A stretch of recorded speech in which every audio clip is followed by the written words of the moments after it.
¿Qué tal amigos? ¿Cómo están? Acá vengo una vez más con un video sobre nuestro presidente Nayib Bukele. Pues como todos sabemos, él anduvo por una gira diplomática y su última parada fue Qatar, en donde recientemente dio un discurso, pero también un canal internacional llamado NTN24 aprovechaba para hacerle una entrevista. Y acá les traigo la entrevista con nuestro presidente Nayib Bukele. Muy interesante entrevista, te recomiendo que la veas toda porque está buenísima, no tiene desperdicio en verdad. Así que bueno, sin más que hablar, acá te dejaré con esa entrevista realizada a nuestro presidente Nayib Bukele. Bienvenidos, la noche fresca, aunque no mucho, aquí en Qatar, el día en que les invitamos a acompañarnos en esta edición especial de Cuestión de Poder. El presidente Nayib Bukele es uno de los presidentes con más popularidad de la región. La última encuesta le da un 90% de apoyo entre los ciudadanos de El Salvador. Acaba de aprobar los presupuestos, algo que parece insólito, aunque entre dentro de lo que se espera normal en un gobierno. Y Bukele ha estado 3 semanas fuera, haciendo una gira internacional. Nosotros conversamos en este foro internacional con él sobre diversos aspectos. El primero, esa política internacional que busca inversiones para El Salvador. Y en una segunda parte, también cuestiones internas y de relación con Estados Unidos. Esta es nuestra conversación con el presidente de El Salvador, Nayib Bukele. Presidente Bukele, gracias por estar en NTN24. Muchas gracias por la invitación y un saludo a todos los amigos que nos ven. Acaba de una gira de semanas que le ha llevado a Japón, a China, Qatar. ¿Qué balance hace? Bueno, la verdad es que son 3 semanas en una gira en Asia, como tú ya dijiste, los países, ha sido muy fructífera. La primera parada fue en Japón. Japón ha sido un socio de El Salvador por muchas décadas. Hay una inversión muy grande que están haciendo en infraestructura en nuestro país.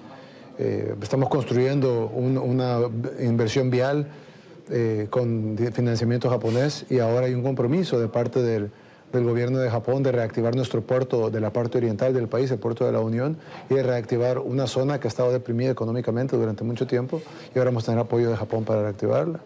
Luego fuimos a China, nos reunimos en Japón con el primer ministro Shinzo Abe, luego en China nos reunimos con el presidente Xi Jinping y nos dio una cooperación muy grande con la que vamos a hacer mega obras de infraestructura y luego vinimos aquí a Qatar, a Doha, en donde no solo por la participación en el foro, sino también nos reunimos con el emir, nos reunimos con el primer ministro, nos reunimos con el ministro de Energía, para ver posibles inversiones cataríes allá en El Salvador. Y luego vamos de regreso a El Salvador a cerrar el año. ¿Qué le ofrece Qatar a El Salvador? Bueno, muchísimas cosas. La verdad es que es una relación que no ha explorado todo su potencial.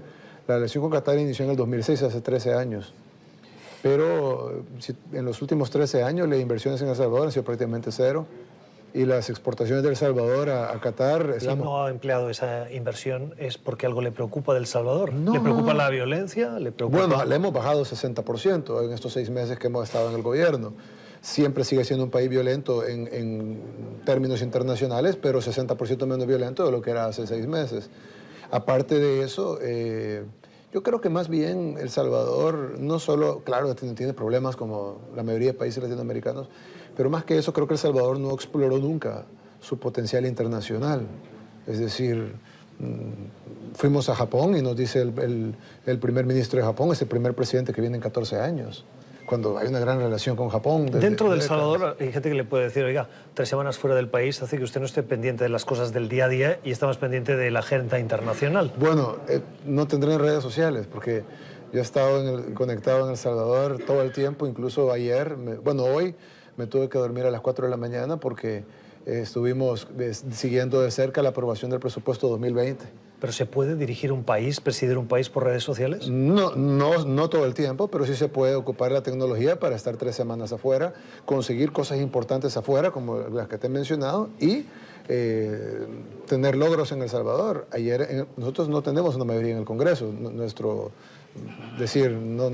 elecciones legislativas son hasta dentro de un año y pico.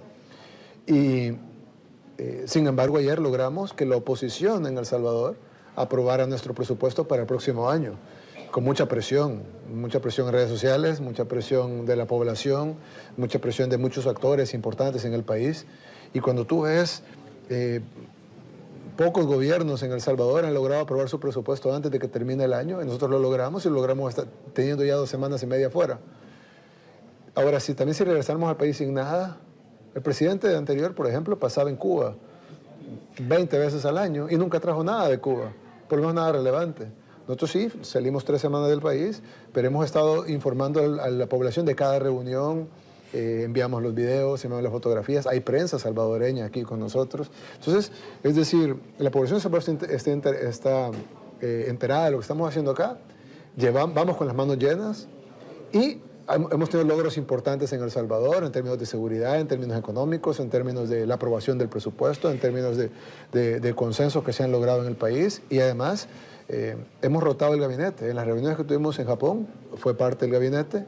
Los que fueron a Japón no fueron a China, y los que fueron a China no están aquí en Qatar. Hemos tratado de rotar el gabinete porque hay reuniones importantes con el gabinete aquí, pero tiene que estar la mayoría del gabinete en El Salvador para poder gobernar. Yo creo que lo hemos hecho, hemos manejado bien el balance entre salir a conseguir cosas importantes para el país y gobernar el país. Creo que no hay quejas. El 3 de diciembre usted se reunió con Xi Jinping, sí, y invitó a China a invertir. Correcto. Una de las grandes denuncias que tienen las inversiones chinas en países fuera de China, en otros países, es que no respetan los derechos humanos, los derechos de los trabajadores, y no respetan el medio ambiente. Usted acaba de recibir una cooperación inmensa, describe, que le va a permitir llevar a cabo esas infraestructuras. Correcto. ¿Cómo garantiza que esa inversión va a respetar los derechos de los trabajadores, los derechos humanos y el medio ambiente? Bueno, 2 cosas. La primera es que yo sé que ha habido casos que se exponen de préstamos que no se pudieron pagar de algunos países, etcétera. En el caso de El Salvador no pasa nada de eso, en primer lugar porque la cooperación es 100% no reembolsable. Es decir, lo que China le otorgó a El Salvador para hacer todas estas infraestructuras no son préstamos, no tenemos que pagar por ellas, es una cooperación de ayuda, así como la recibimos de Estados Unidos, de la Unión Europea.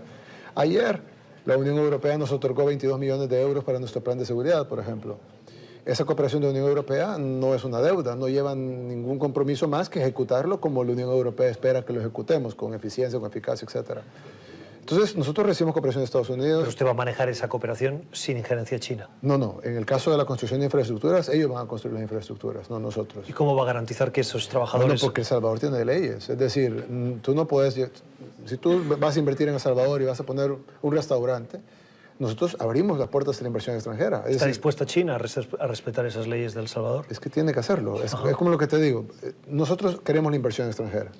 De China, de Estados Unidos, de Japón. Déjame contestar. Sí, pero le decía esto porque en otros países también hay leyes, también hay normativas internas, y China no las ha respetado. Pero tendrías que preguntarle a los líderes de esos países.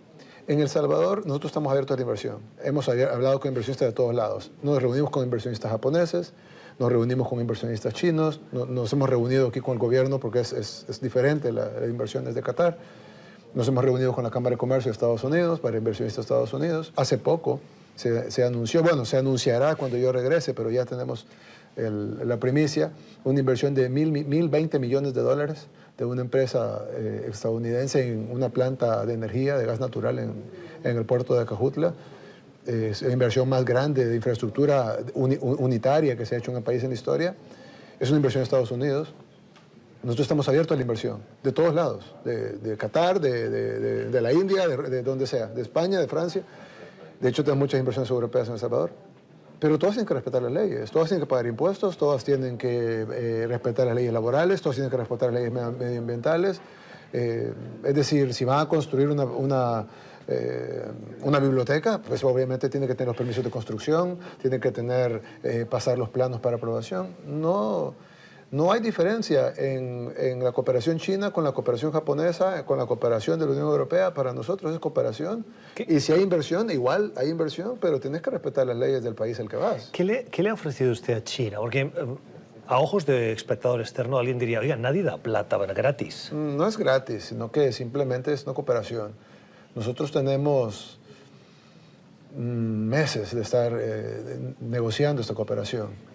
Y básicamente lo que firmamos fue una declaración conjunta en donde está la cooperación, están incluso los proyectos en los que se va a invertir la cooperación uno por uno detallados. Y ahí están los compromisos de la parte salvadoreña. ¿Qué le pide China? Bueno, el compromiso principal es el reconocimiento de China como del principio de una sola China, lo que ellos piden a cualquier país con el que abren relaciones.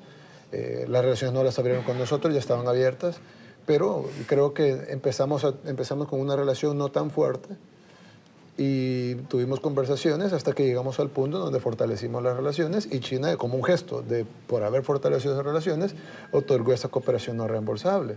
Ahora, para nosotros es mucho dinero, muchísimo dinero, pero para China, es decir, para ellos no es tanto como puede ser para nosotros.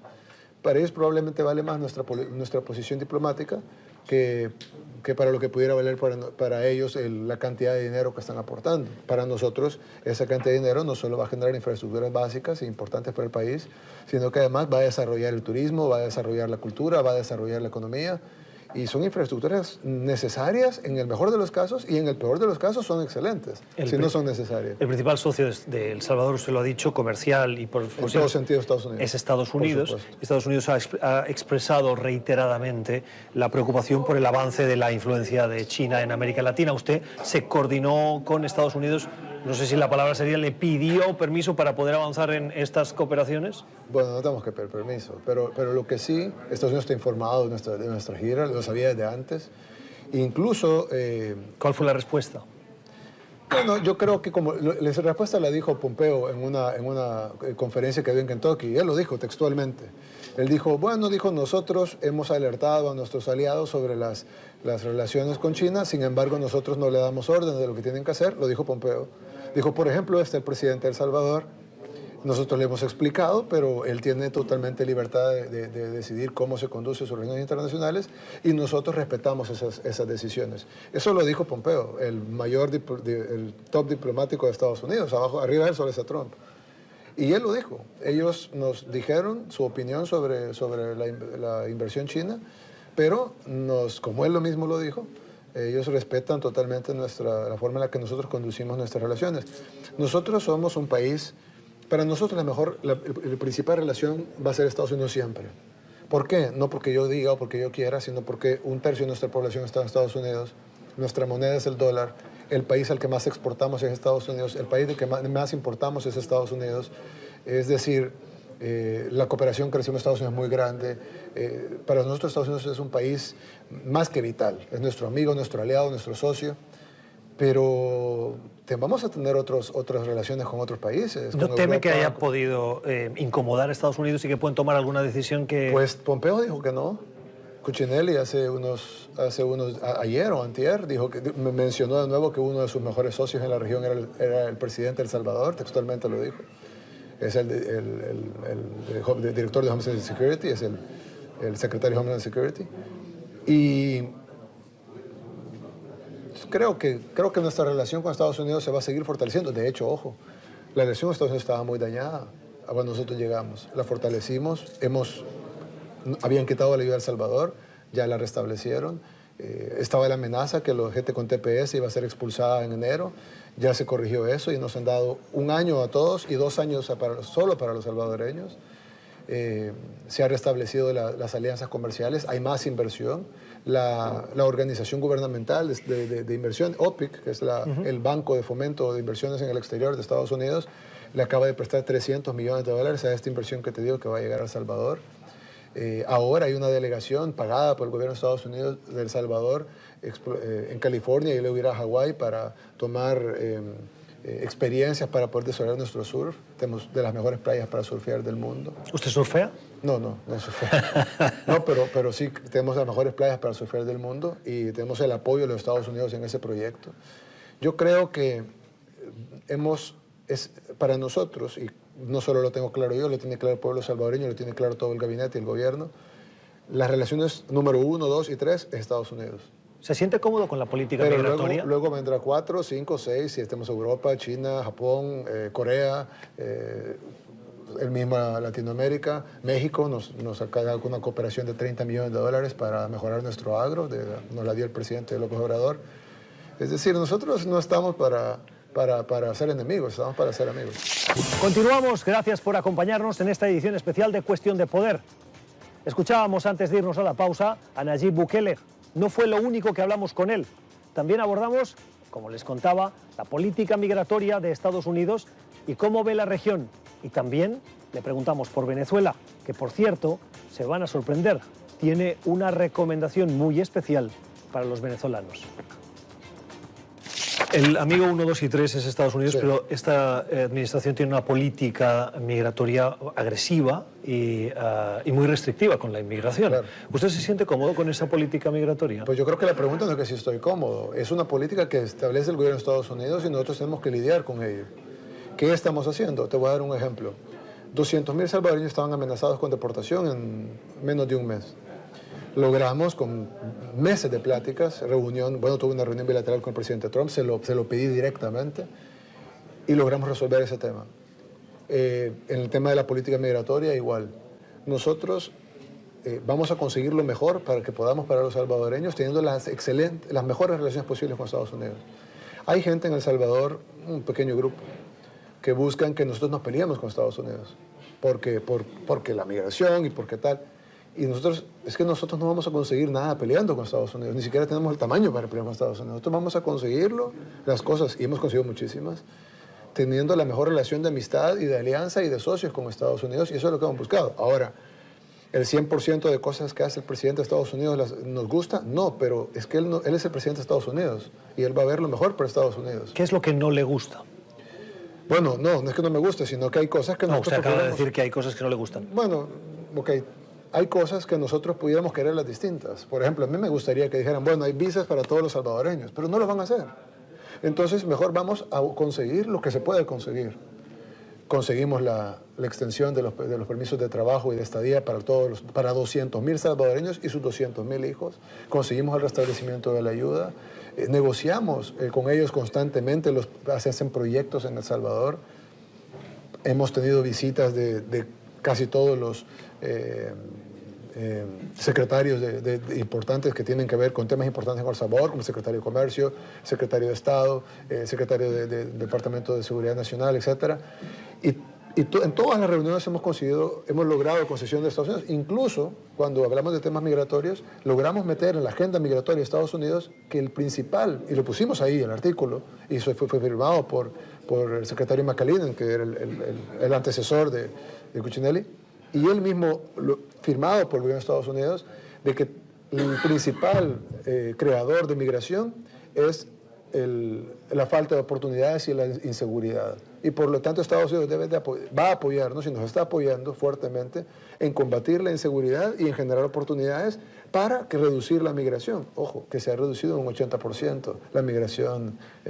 Esos no son datos nuestros, son datos de Estados Unidos. Se ha reducido un 80% de la migración irregular, como le llaman ellos, y forzada, como la llamo yo. Y digo forzada porque el 99% de la gente que migra de esta forma es porque se siente inseguro o porque no tiene oportunidades de nada, o ambas. Entonces tenemos que resolver esos problemas si queremos resolver el tema de la migración. Presidente Bukele, ¿toda esta buena relación que usted ha construido ha hecho que El Salvador se convierta en tercer país seguro, de facto? Bueno, al día de hoy no tenemos todavía ni un tan solo asilado en El Salvador. Y hemos dicho a Estados Unidos de que nosotros estamos dispuestos a colaborar. Nosotros somos un país que va a colaborar con Estados Unidos siempre y cuando tengamos las condiciones para colaborar. Entonces, para aceptar refugiados, tenemos que tener las instalaciones para recibirlos, tenemos que tener la capacidad instalada para recibirlos. Al día de hoy no la tenemos. ¿Pero refugiados o personas migrantes que buscan asilo? Sí, es un refugio, ¿no? Nosotros estamos dispuestos a hacerlo, teniendo la capacidad instalada y teniendo la posibilidad para hacerlo. ¿Qué quiere decir tener la capacidad? Dijo usted recientemente en CBS que el país todavía no estaba preparado para procesar y atender esas solicitudes de asilo. Exacto, no estamos preparados para hacerlo, pero podemos prepararnos para hacerlo. ¿Qué necesita? Instalaciones, garantías. Nosotros no vamos a tener un campamento de tiendas de campaña, es decir, nosotros vamos a tener algo, si vamos a tener algo, vamos a tener algo que sea humano, digno, que respete las leyes internacionales y los derechos humanos. Pero estamos dispuestos a colaborar, siempre y cuando tengamos la capacidad instalada, y es lo que le hemos dicho a Estados Unidos, y está en el documento que firmamos con ellos, que ellos deben de ayudarnos a tener las capacidades instaladas para que nosotros podamos también colaborar, pero de una manera que respete los derechos humanos de las personas, que todos valemos lo mismo. Tengo que ir terminando. Le quiero preguntar por las protestas que están afectando a América Latina. Hemos visto protestas en Ecuador, en Bolivia, en Chile. ¿Por qué no hay en El Salvador? ¿Por qué no hay en El Salvador? No, quiero pedirle su opinión sobre estas protestas, que muchas de ellas tienen un sustrato de malestar con la clase política en general, no con un tipo de gobierno en particular. Yo creo que hemos visto al principio cuando habían protestas, la gente decía es contra una ideología. Luego en otro país hay protestas contra gobiernos de otra ideología. Y luego entonces empiezan a decir es por tal. Cuando tú ves que hay protestas en todos lados, en Chile, en Ecuador, en Bolivia, en Venezuela, bueno, en Venezuela es obvio, ¿verdad? Pero tienes en Nicaragua, en Honduras, en Colombia, incluso en países relativamente estables económicamente como Chile, por ejemplo, y tenés estas masivas protestas, yo creo que habrán otros factores, definitivamente, pero el factor principal es un hartazgo de la clase política tradicional. El Salvador no tiene las condiciones de Chile, no tiene las condiciones probablemente ni de Colombia, y sin embargo en El Salvador no hay protestas grandes. Vas a ver protestas de 100 personas, de 200 personas por temas específicos, pero nunca va a ser una protesta grande. No, o sea, en nuestro gobierno tenemos 91% de aprobación, de acuerdo a Gallup.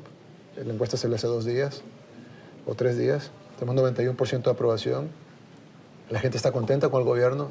No hemos resuelto todos los problemas, solo tenemos 6 meses, pero la gente sabe que estamos trabajando para resolverlos y que cada día El Salvador está un poquito mejor de lo que estaba antes. Por eso no hay protestas en El Salvador. Y yo diría que a mis colegas o a los gobiernos hermanos, vecinos, decirles de que la forma lo importante para todo gobierno es que no se puede desconectar de su gente. Y yo sé que pueden haber intereses de otros gobiernos o injerencias de gente que hasta financia algunas cosas, pero no puedes centrarte en eso. Es decir, cuando las protestas son tan masivas, no puede venir solo de la injerencia de un país o del financiamiento de un país o tal, sino que, es más, Maduro nos amenazó públicamente en La Habana, dijo, a Bukele le va a llegar la brisa bolivariana, y lo que cayó fue Evo en Bolivia, nosotros no llegó nunca la brisa. Y es porque el pueblo salvadoreño es decir, puede haber intento de un país como Venezuela de tratar del régimen de Maduro, de tratar de influir en la política en El Salvador, pero va a ser infructífero porque la población tiene un gobierno que no es perfecto, que no ha resuelto todos los problemas porque sería imposible, pero que está trabajando para que cada día El Salvador sea un poquito mejor y la gente lo está viendo, tanto que sin tener una mayoría, ni siquiera una minoría en el Congreso, aprobamos ayer el presupuesto general de la Nación con amplia mayoría en el Congreso, y fue básicamente por la presión de la misma población que pedían que se aprobara el presupuesto del gobierno. Porque la gente quiere que continuemos trabajando, mejorando el país. Presidente, antes de terminar, usted expulsó a los diplomáticos del régimen de Maduro, de El Salvador. Sí. Pero el gobierno y el control del país está en manos de Nicolás Maduro, guste o no, es un hecho. Y las fronteras y las fuerzas de seguridad. ¿Cómo tiene hoy la relación El Salvador con Venezuela cuando no tiene diplomáticos? Nosotros expulsamos a los diplomáticos del régimen de Maduro por varias razones. La primera razón es porque queremos colaborar en nuestra pequeña colaboración con la región que está trabajando para que caiga ese régimen. ¿Por qué? Porque es nuestra Siria. Sí, el problema que está pasando en Venezuela se está expandiendo. Hay millones de refugiados llegando a Panamá, a Colombia, a Ecuador. Es decir, nosotros no le conviene a ningún país de la región tener el régimen de Maduro ahí generando tanto problema en toda la región, donde tenés gente que trabaja y su salario es de $4 al mes. Es decir, es absurdo, es como un agujero negro, no le conviene a nadie, número uno. Número dos, los diplomáticos del régimen de Maduro estaban interfiriendo en la política salvadoreña como lo hacen en casi todos los lugares en los que están. Y eso es ilegal en El Salvador. No puedes, tú sos un diplomático, tienes que velar por los intereses de tu país, puedes establecer relaciones comerciales, diplomáticas, políticas, pero no puedes meterte a patrocinar partidos políticos o a pagar campañas electorales, y ellos lo estaban haciendo. Entonces, nosotros dijimos, bueno, siendo coherentes con el hecho que no reconocemos a Maduro como un presidente legítimamente electo por los venezolanos, y es la realidad, y si tú encuestas a los venezolanos te van a decir que es la realidad. El 90% no quiere a Maduro ahí, ni siquiera los que se consideraban chavistas quieren a Maduro ahí. Entonces, siendo coherentes con eso y siendo coherentes con nuestros propios intereses como país, que no queremos un régimen metiendo sus tentáculos en nuestro país, pues los expulsamos. Si un salvadoreño tiene un problema hoy en Venezuela, ¿cómo lo soluciona usted? Bueno, nosotros tenemos, así como no tenemos relaciones con otros países, no las tenemos directamente con el régimen de Venezuela. Entiendo lo que tú decís de que ellos controlan el territorio, pero nosotros no vamos a ceder a eso. Y bueno, si hubiera un salvadoreño que tuviera un problema en Venezuela, pues créeme que todo el gobierno va a trabajar para resolver ese problema, y si lo tenemos que ir a traer, lo vamos a ir a traer. ¿Hay que aplicar más sanciones a Venezuela? Yo diría que hay que hacer un cerco más fuerte, porque te voy a dar un ejemplo. La gente en Venezuela ha luchado mucho y yo los siento fatigados. Es decir, siento que el pueblo venezolano está cansado de tanto luchar, y debe ser cansante, pues. Es decir, han matado gente, te han golpeado, te han tirado gas lacrimógeno, estás viviendo con $4 al mes. Yo entiendo eso. Pero la libertad cuesta. Y yo siento, y yo pido disculpas si la gente dice, él no está aquí, no sabe el sufrimiento que vimos. Por eso mismo, yo creería que deberían ser más agresivos en votar al régimen. Convoquen elecciones, hagan las elecciones, que llegue la policía, que talen las urnas y peleen las urnas. Demuéstrenle al mundo que Venezuela está siendo, el pueblo venezolano está siendo golpeado por un dictador, y va a haber más apoyo todavía del que ya hay, que ya es mucho, por menos diplomáticamente. Entonces yo creo que la chispa de la liberación del pueblo venezolano no va a venir de afuera. Nosotros hicimos algo y generó su momento, y Maduro dijo un par de disparates en La Habana, etc.